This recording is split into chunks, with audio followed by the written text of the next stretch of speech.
Alex, ഇനിയിപ്പോൾ ചില നടപടിക്രമങ്ങൾ കൂടിയാണ് പൂർത്തിയാക്കാനുള്ളത് എന്നാണ് മനസ്സിലാക്കുന്നത്. 12 മണി എന്നുള്ളത് അധികം വൈകാതെ തന്നെ അവിടെ നിന്ന് ഹൃദയവും വഹിച്ച എയർ ആംബുലൻസ് പുറപ്പെടുമെന്ന് കരുതാം അല്ലേ?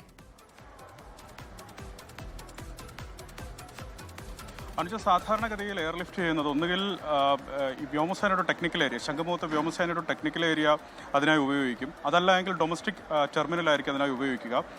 ആദ്യഘട്ടത്തിൽ അത് രണ്ടും ആലോചനയിലുണ്ടായിരുന്നു. ഈ വ്യോമസേനയുടെ ടെക്നിക്കൽ ഏരിയയിൽ നിന്ന് എയർലിഫ്റ്റ് ചെയ്യുന്നത് ആലോചനയിലുണ്ടായിരുന്നു. അതിനുശേഷം അത് ഡൊമസ്റ്റിക്കിലേക്ക് മാറ്റിയെന്നുള്ള അറിയിപ്പും വന്നിരുന്നു. പക്ഷേ ഈ തിരുവനന്തപുരം മെഡിക്കൽ കോളേജിൽ നിന്ന് തിരുവനന്തപുരം എയർപോർട്ട് വരെ എത്താനുള്ള ഈ ഗതാഗത ബ്ലോക്ക് അതും മറ്റും കണക്കിലെടുത്താണ് തിരുവനന്തപുരം മെഡിക്കൽ കോളേജ് ഗ്രൗണ്ട് തന്നെ ചൂസ് ചെയ്തത്. അതായത് ഞാൻ ഈ നിൽക്കുന്ന സൂപ്പർ സ്പെഷ്യാലിറ്റി ബ്ലോക്കിൽ നിന്ന് ഏതാണ്ട് 200 മീറ്ററിന് അടുത്ത് മാത്രമാണ് ഈ തിരുവനന്തപുരം മെഡിക്കൽ കോളേജ് ഗ്രൗണ്ട്. അത്യാവശ്യം അടിയന്തര ഘട്ടങ്ങളിൽ നേരത്തെയും ഇത്തരത്തിൽ ഹെലികോപ്റ്ററുകൾ അവിടെ ലാൻഡ് ചെയ്തിട്ടുണ്ട്.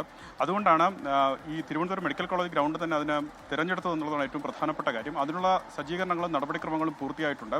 പരീക്ഷണ പറക്കൽ ഹെലികോപ്റ്റർ നടത്തിയിട്ടുണ്ട്. സംസ്ഥാന സർക്കാരിൻ്റെ ഹെലികോപ്റ്ററാണ്. അത് പരീക്ഷണ പറക്കലടക്കം നടത്തിയിട്ടുണ്ട്.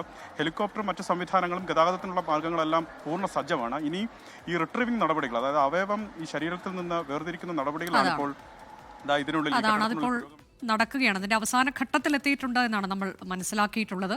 ലോകത്തെവിടെയായാലും ഏത് സമയത്തും 24 വാർത്തകളും ഓഗ്മെന്റഡ് റിയാലിറ്റി പാക്കേജുകളും എക്സ്പ്ലെയിനറുകളും വിശദമായി കാണാൻ ഞങ്ങളുടെ യൂട്യൂബ് ചാനൽ നിങ്ങൾക്ക് സബ്സ്ക്രൈബ് ചെയ്യാം.